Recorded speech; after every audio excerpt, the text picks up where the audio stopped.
as we covered at the start of this video, maintaining your position is as much about soft skills as it is hard skills. Okay, let me give you an example.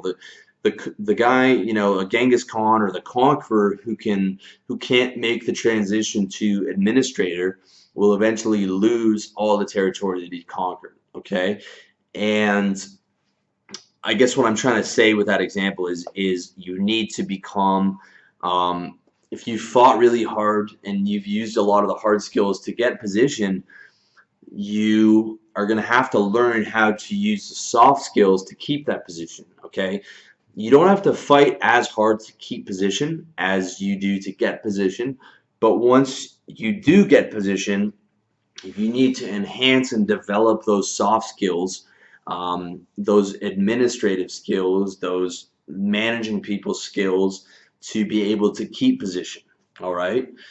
Now, some of this stuff might sound a bit contradictory, but that it might contradict with the hard skills, but it doesn't. They blend perfectly together when you know how to use, when you know which time to use a hard skill and which time to use a soft skill. Okay. A good leader, in my opinion, is a strong man, but he's also a gentleman who knows how to take care of his people. Okay, that's the best kind of leader. If the guy's too hard, he's a dictator and everyone hates him, and it's only a matter of time before he gets killed. Or if he's too soft and too weak, then people hate him for that because he doesn't have the strength of leadership. It's only a matter of time before he gets pushed aside for someone stronger. But when he has both of those skills, he's able to be hard and soft, then that's the guy that the people love, and that's the guy that the people want to, they want to keep following that guy because he's a great leader. So the first of the soft skills is to treat people well. Okay, the best salesmen have the ability to make anyone feel great. All right, that is one of the most, if not the most important skills in life, is to make someone feel good. All right, this whole business that I built is off making someone feel good, not by bullshitting them and blowing smoke up their ass, but by taking problems that you might have, solving them, and telling you how to take that problem and putting you in a solution with a positive outcome.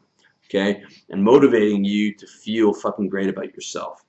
And I do that with my books, with my articles, every fucking thing that I write, everything that I talk about, every product that I produce is with the end result of making you feel good with practical, positive solutions to the problems that you have. Okay? The way that you make people feel great is not by talking about yourself, but by talking about them. 90% of my shit is talking about you, is not talking about me and bragging about me. It is talking about you and how we're going to make your fucking life better, okay? And for the people in your life, you want to make them feel valued for their contribution to you. That's how you keep the best people in your life. When you screen out all the bad people, you get left with the best. And I have tremendous respect and value for all the good people in my life, and I want to treat them accordingly because I want to keep them in my life, and I want them to know that they're valued. Okay, this might sound a bit contradictory in terms of putting yourself on a pedestal, but it's not. Okay, you can put yourself on a pedestal and still treat the people around you exceptionally well. Look at George St. Pierre, probably the best MMA fighter of all time, if not one of the greats. Yet he's the fucking nicest guy in the world. Never a bad word to say about anybody, and makes people love him even more. And during his time, he was probably the most popular and most beloved guy in his sport because of not just the way that he fought, but the way that he acted outside of the sport. And you compare him to one of his rivals, Josh Koscheck, who acted like a complete fucking cunt all the time, and everyone hated him, right? Because he's an arrogant fucking jackoff. And when St. Pierre beat the shit out of him for jabbing him for 5 rounds straight, everyone was fucking thrilled to see it. Because no one wants to follow someone and no one wants to support someone who treats people like shit. It's very simple. Um, you know, the best players keep their position not by putting people down, but by lifting people up. Okay, you want to see someone lift people up? Look at Tony Robbins' documentary, "I'm Not Your Guru." He's making people believe in themselves. Okay, and yes, Tony has some questionable sales practices, but he's a fucking master of lifting people up. And his book, Awaken the Giant Within, has been tremendous value to me at various points in my life where I was struggling. Um, so you can't take that away from the guy. And he's built an empire on that, where he's worth $500 million on lifting people up. Okay, when I go into any interaction, if I'm going to take precious time away from my business, I'm going to go into that interaction positive. And if I think that person's worthy of hanging out with, I'm going to go into that interaction thinking, how can I make them feel good? When I go out with my guy friends, I think, how can I make these guys feel good? I'm going to ask them what's going on in their life, what great things are happening, try and uplift them. The same with my girl. I want to make her feel as good as possible. I want to make you feel as good as possible every time that you watch one of my videos or every time you read one of my articles. Because the better you are making people feel good, the better your position's going to be. The more people are going to want to be around you, the more people are going to want to follow your leadership. Okay? So it's not contradictory with putting yourself on a pedestal.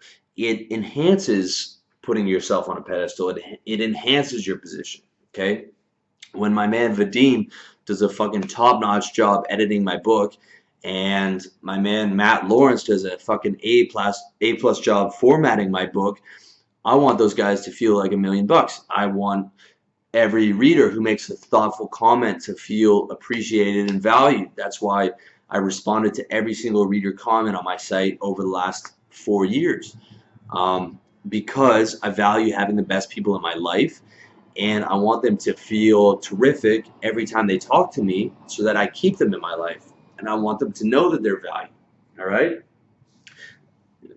Keeping your position is not about being an arrogant asshole.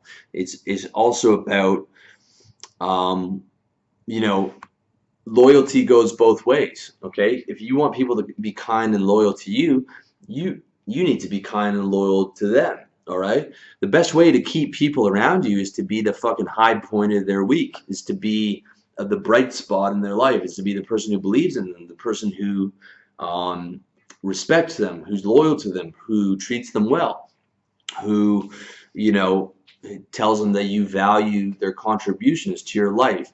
If you want to keep good people in your life, that's the fucking best way to do it. And the same goes for women, guys.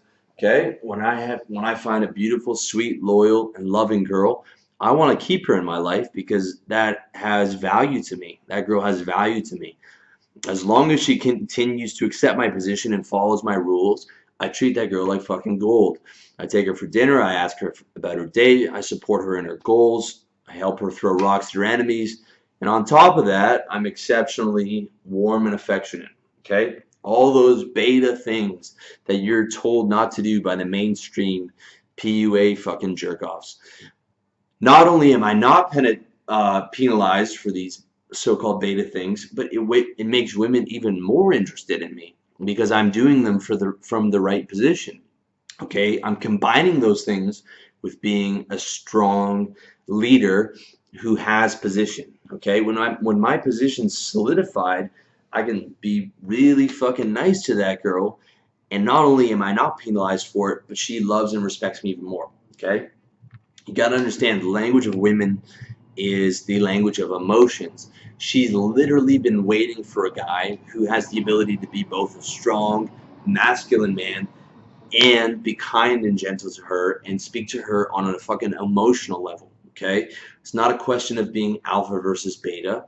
The right move with women is to combine your alpha and beta characteristics. Okay, and the right ratio is about 70% alpha, 30% so-called beta. All right, that's how you can fucking combine it, and you do that across the board with everybody. All right, and it's gonna step your game up to the next level. I promise you that.